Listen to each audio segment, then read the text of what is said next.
Thank you so much for the interview. For those who don't know you, could you please give us a little introduction? Hi everyone, my name is Chikafuji Lisa. I'm your favorite worst nightmare sheep. I usually stream on Twitch and YouTube, and I do music. That's amazing. Can you tell us how you got into VTubing? So I started VTubing, I want to say, I debuted in November of 2021. I kind of was just watching clips, and my friends kind of said that I would be good at it. So Makes sense. I started VTubing, and I auditioned for a company, and then I got in, and I've been Lisa ever since. That's wonderful. What would you say your greatest strengths are as a VTuber? I think that I really try to highlight my passions, which are doing everything music related. So I have an interview series called Sheer Noise where I interview bands. I do a lot of original music because I really love to write, and I play guitar and bass. And I do like album interviews, and I do like a music review where my fans, they will basically put a bunch of links in a Google Doc and be like, listen to it. And so I listen. It's good to know. And who would you say your biggest inspirations are, both as a VTuber and such an accomplished musician? Oh, that's a good question. Okay, I'd say that the band that definitely made me start taking music more seriously for sure was Title Fight. And then my favorite, my Oshi, my VTuber Oshi is definitely Okami Miyu. Oh, sweet. And what are your favorite games to play on stream? Are there any games that you personally would love to play, but you're not sure how your audience might receive them? I really, really love Drakengard. I love Drakengard. I love Nier. I love that whole series. I'm a big Square Enix fan. Specifically, the type of games that I like to play are like hack and slash, JRPG, things that are more linear. I'm not really good with open world. But yeah, I don't know. I think a lot of puzzle games are really hard to play. Just first run through on stream, you kind of have to know to be able to get through. Sometimes it can be a bit frustrating, but I hope to play more in the future. Oh, and Peggle. I love Peggle. Oh, yes. Yes. Thank you for that. And we know that you love finding new and obscure artists and songs to listen to. What hidden gems have you recently come across that you'd like more people to know about? Ooh, that's a good question. I think, I don't know, what have I been listening to lately? I've been listening to a lot of Maidcore. Oh. Maidcore is kind of like a drum and bass, like online sort of music community. It started on VK, which is like a Russian social media. I believe it's European social media, where everybody kind of has like maid sonas, and they release music through that. So Yakuya the Maid is the one that I've been listening to the most. I'm still getting over the Russian stuff. You truly know so much. It's very inspiring. No, it's okay. Please. But then I'd also like to talk about, like, of the many song covers that you've done, what would you say are your personal favorites? And do you have any that you're like just waiting to do as well? Oh, okay. I don't want to spoil too much. I won't talk about anything that I haven't released yet because it's a secret. But I would say, I think that this Midwest Emo Stellar that I released, it's a Suffice song. That one for sure was like a really, really cool one for me to work on. And what else? Definitely the Simple and Clean one that I just put out recently. Yes. That one was really, really cool. Yeah, I had a lot of fun working on that. Big fan of that as well. I'm glad. And then you've also done so much original music as well. Could you tell us a little bit about your process for that, where you get your inspiration from, how you make your music, stuff like that? Yeah, I am a big fan of touching grass. So I find a lot of my inspiration in experiencing things. And I always tell my chat this. I think that like going outside and having a good community that to surround yourself with is probably the best thing you could possibly do. And I love how many VTuber concerts there are and how many like meetups at conventions and stuff.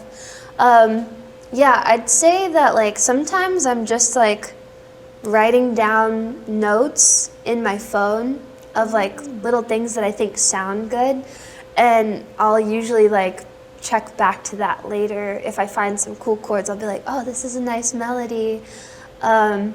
And then I'll look back in my notes, oh, I remember that memory. Because when I write music, for me, it's almost like a time capsule of memories. So I like to, you know, reference what I was writing before, almost like a journal entry, and That's nice. kind of creating songs that way. And speaking of your original music, your latest song, Everglow, has over 63,000 views and counting, and tons of comments that are so excited about your growling vocals. Yeah. How did you develop your death metal vocals? And when did you learn you could do that? So I've been able to do it for some time. I was under the guise that nobody would really like it. Wow, because the It's like, you know, sometimes when you get a lot of the same feedback in one bubble, it's like, oh, maybe I shouldn't do that thing. So then I was like, honestly, candidly, just like, F it. Like, I'm just gonna do it anyway. I'm just gonna do it anyways. And then, honestly, everybody really, really enjoyed it. And they were like, whoa, the gap moe.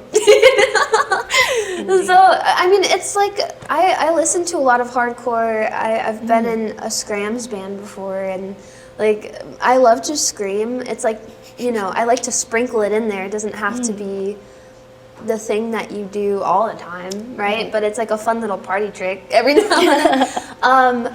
The way that I learned how to do it, I honestly, probably not the best, but I was self-taught. And I just kind of tried to do it myself for a long time, and then eventually I got it, and I was like, whoa, that's rad.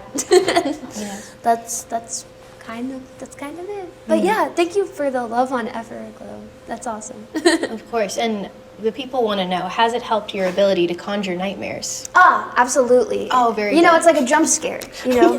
Like, you just scream at people in their dreams, and then boom, their nightmare. It's over.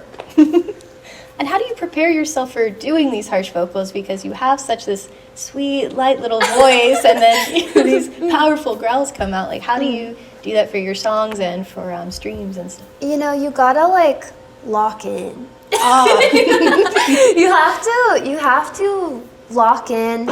Obviously, we love the honey lemon tea. Oh, yes. We love any sort of throat coat that does not have cinnamon. Yeah, and honestly, just like, I think when I do screams and growls, that's like the only time that I warm up, because I'm a bozo and I never warm up ever. Oh my goodness. We've also learned that you're something of a polyglot. We'd love to know what got you into learning languages, and are there any that you're focused on learning next? I wouldn't say that I'm a polyglot per se. I'm good at a lot of things, but not great at specific ones. So I started studying language in school. I started with French and Spanish. And surprisingly enough, this is so embarrassing, but when I started getting into the Draconeer series, they have a like made-up language called Chaos language, and I really, really got into phonetics. So I was like, oh my god, I want to be a linguist. Like, I want to study linguistics. And then I just started learning like a bunch of languages, and I was like, whoa, this is really, really cool. So I think on the roster we've got obviously English, or else I wouldn't be speaking to you right now. We've got some Spanish. I also learned that, like, what is it? Like amongst friends, a lot of my friends speak Spanish. French, Japanese. I studied Korean for a while, and I also studied German for a while, and ASL. Yeah. But mostly school, mostly me being a dork about video games. But yeah, I hope to get better with my language learning. I just really like phonetics. So friendship and Drakengard. Yes, friendship and Drakengard. I mean, maybe Drakengard is the friendship we made along the way. That is so beautiful.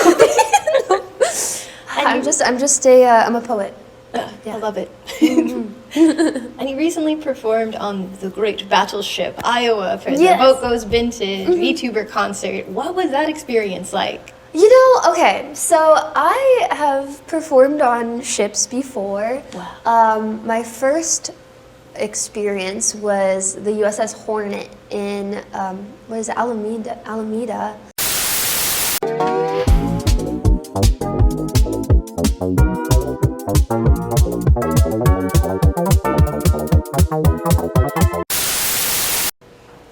Whoa, we just had some nightmare interference there. Please, no. Lisa, I need you to control yourself. I'm sorry. No. Okay, so the new year is just beginning, and I know you're super excited and you have a lot of fun plans. Can you tell us sort of what you're looking forward to most in the new year? Any aspirations that you have for yourself? Ooh, okay. Well, one of the big things that just came out is that I will be going independent in March. I'm really, really excited. I have a lot of really, really big ideas and projects and things planned. I can't say too much, but there will be more original music coming out very, very soon. Exciting! Yes, I'm very excited as well. Lots more performances live, and I'm just very, very excited. I think this next year is going to be looking pretty peak in terms of music for Chikafuji Lisa. Oh, we'll be looking forward to that. And then do you have a final message for your lovely fans? Thank you guys so much for supporting me always. I appreciate you. And thank you too for having me for this interview. I'm very, very happy. And stream Everglow. Stream Sound Asleep. And I hope everybody enjoyed their ALA. Yes. Thank you so much. Thank you.